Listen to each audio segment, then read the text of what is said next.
The replayability in Baldur's Gate is this ability to approach the game in numerous ways. We've got the primary story, the primary quest, making your way through BG1, Siege, BG2, and Throne. And in approaching this, in true Dungeons & Dragons style, you create a character, you go on the main quest, you go on side quests, you form alliances, maybe you have a party, maybe you play solo.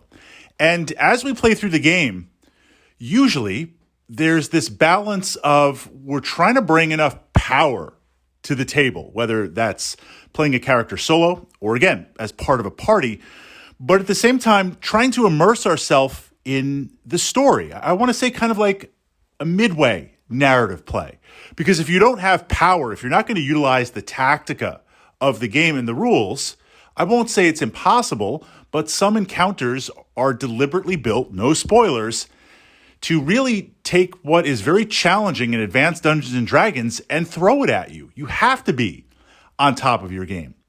But at the same time, if you go totally exploit the system and a power gamer, then it's reduced to numbers. In my opinion, it's reduced to just kind of going through the motions and really not enjoying the scripted narrative and making sure that you see the scenery along the way.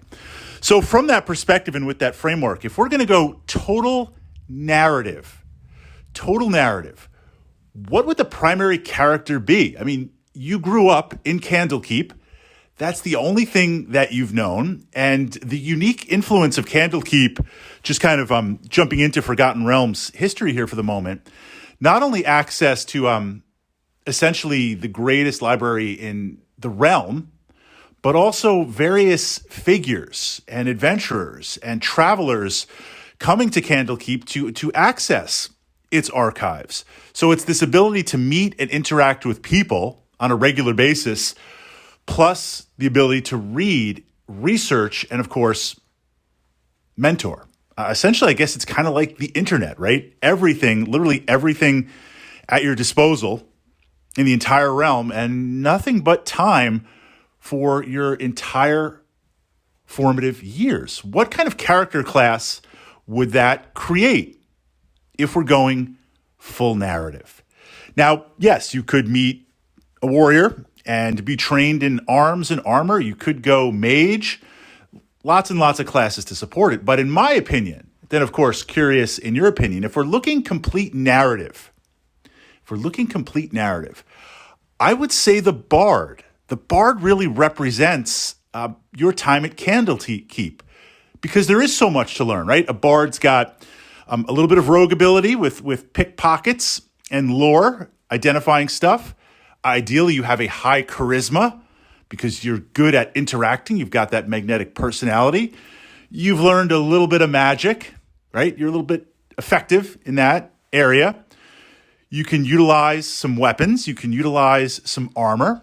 And you have the unique ability to tell tales and understand that knowledge as represented, of course, through Bard Song in Advanced Dungeons & Dragons. I think the Bard fits the narrative of the primary character perfectly. A little bit of everything, a master of quite a few things, and now literally set out into the world to find your way and to navigate. So, in your opinion, fellow BG enthusiasts, if we're playing pure narrative, and I know narrative in the campaign, you're a fighter. That's kind of the default Advanced Dungeons & Dragons setting. You're a fighter. But if we look at Candlekeep, if we look at the narrative, what character class do you think fits it the best?